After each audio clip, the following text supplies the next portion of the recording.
আজই ডাউনলোড করুন আর এনজয় করুন আপনার পছন্দের শো। তাহলে চ্যাটার্জি বাড়িতে কাল থেকে একটা নতুন জার্নি শুরু হচ্ছে। এই ক্রাইসিসের সময়গুলোতে আমাদের দাঁতে দাঁত চেপে লড়াই করতে হবে। আমরা ঠিক আবার ঘুরে দাঁড়াতে পারবো।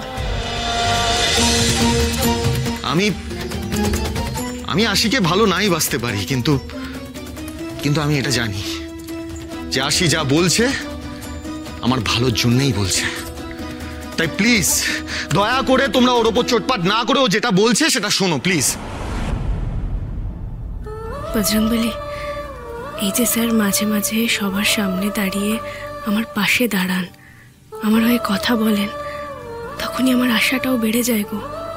স্যার যে কোনো না কোনো দিন আমাকে ভালোবাসবেন এটা আরো বেশি করে বিশ্বাস করতে ইচ্ছে করে।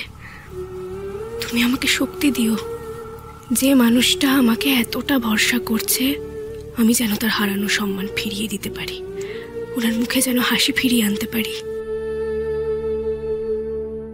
কি হলো আশি, চুপ করে আছো কেন? বলো, তুমি সবাইকে বলো কাল থেকে আমরা কিভাবে চলবো। ব্যাস আরশি, পারমিশন পেয়ে গেছো, আর ভেবো না, বলে ফেলো এবার। আমি দেখেছি এই বাড়িতে অনেক জিনিস পচে নষ্ট হয়ে যায়, পরে সেটা ফেলে দিতে হয়। একদম বাজে কথা বলবে না। এই বাড়িতে জিনিস নষ্ট হয়, তুমি সব জেনে বসে আছো না? হ্যাঁ, আজব তো, আমি দেখেছি তাই বলছি। কি দেখেছো তুমি? হ্যাঁ, কি দেখেছো? বেশ, আমি দেখাবো। দেখাও। ঠিক আছে, যত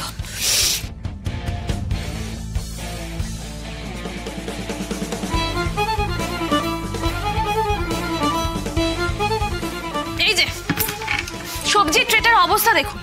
এগুলো কি? হ্যাঁ, এটা শাকের অবস্থা পুরো শুকিয়ে কাঠ হয়ে গেছে।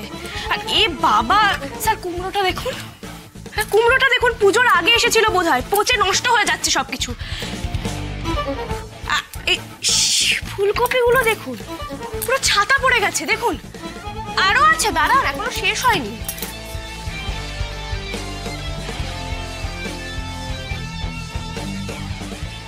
প্যাকেট ব্রাউন ব্রেড, কেন? স্যার ছাড়া তো ব্রাউন ব্রেড কেউ খান না। দাঁড়ান তো ডেটগুলো দেখি,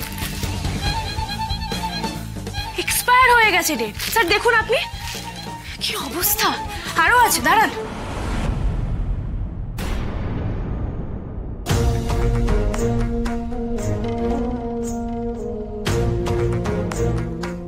এই যে ফল দেখুন, ফলগুলোর অবস্থা দেখুন।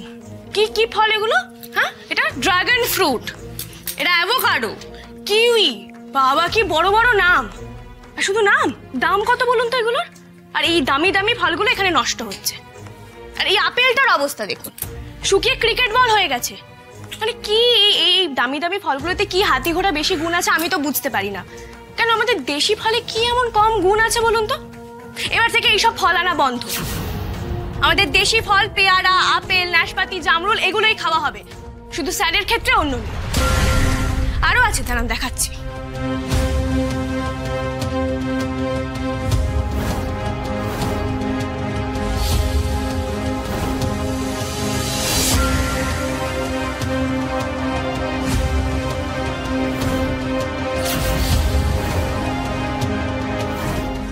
ডিপ ফ্রিজে ভর্তি মাছ মাংস, গন্ধ বেরোচ্ছে, পচে নষ্ট হচ্ছে এগুলো দেখুন।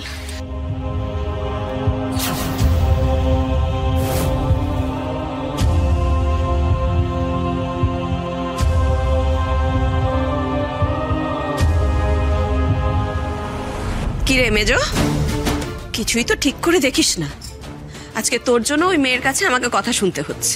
বাহ, কেন কেন এভাবে বলছো দিদি? তুমি বুঝি এই বাড়িতে থাকো না? আমি একা থাকি, তুমিও তো দেখতে পারো। মেজো, ঠিক আছে ঠিক আছে ঠিক আছে, আমার যা বোঝা হয়ে গেছে।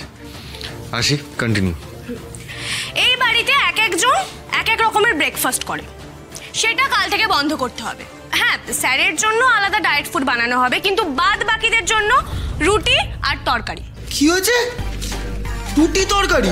আরে ওটা তো চিবাতেই আমার সারাদিন চলে যাবে। শোনো, হাফ বয়েল এগ ছাড়া আমার ব্রেকফাস্ট হয় না, মা বোঝাও। আচ্ছা তাই নাকি?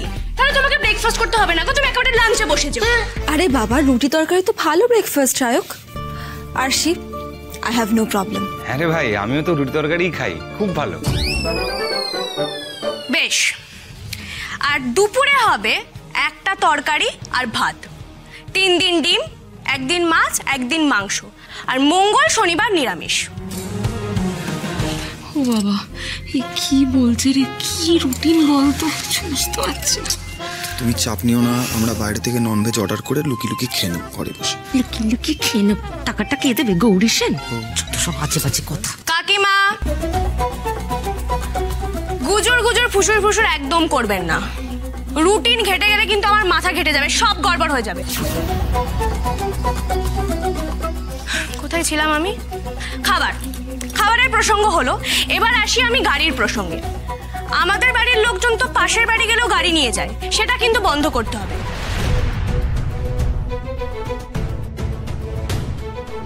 তাহলে অনেক পরিমাণ টাকা বেঁচে যাবে। আর দরকার পড়লে গাড়িগুলো গ্যারেজে না রেখে আমরা তো ভাড়াতেও খাটাতে পারি। স্যার বলছি, এতে আপনার আপত্তি আছে? না, আমার কোনো অসুবিধা নেই। ইনফ্যাক্ট এটা খুব ভালো আইডিয়া। খুব ভালো আইডিয়া রে আসি। আর তুই তো জানিস এই গাড়ি ভাড়ার লাইনে আমার চেনাশোনা আছে, আমি তোকে সব কন্ট্যাক্ট দিয়ে দেবো, তুই কথা বলে নিস। বেশ বেশ, ঠিক আছে।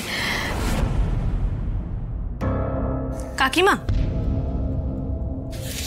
কি হলো আমার দিকে হঠাৎ? এতক্ষণ ধরে আমি অনেক কথা বলে গেলাম ঠিকই, কিন্তু এই কম খরচে এত বড় সংসার কিভাবে চালাতে হয় সেটা আপনার থেকে ভালো কেউ জানে না।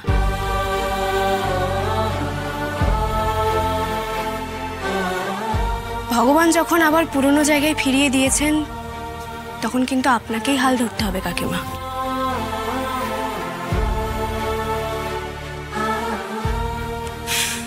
তাহলে চ্যাটার্জি বাড়িতে কাল থেকে একটা নতুন জার্নি শুরু হচ্ছে। এই ক্রাইসিসের সময়গুলোতে আমাদের দাঁতের দাঁত চেপে লড়াই করতে হবে। আমরা ঠিক আবার ঘুরে দাঁড়াতে পারবো। আশি, আমি জানি না এত কিছুর পরেও শেষ রক্ষা হবে কিনা। মানে তুমি এই পরিবারটাকে বাঁচানোর চেষ্টা করছো ঠিকই, আমি কাজে না ফিরতে পারলে তো একদিন ইন্ডাস্ট্রি থেকে সত্যি সত্যি এই সাক্ষ্যজিৎ নামটা হারিয়ে যাবে। দর্শক যদি আমাকে পর্দায় আর না দেখে, তাহলে তো সত্যি একদিন আমি হারিয়ে যাব। কিন্তু না, এত বছর এত কষ্ট করে আমি এই জায়গায় পৌঁছেছি, আমি কিছুতেই হেরে যেতে চাই না।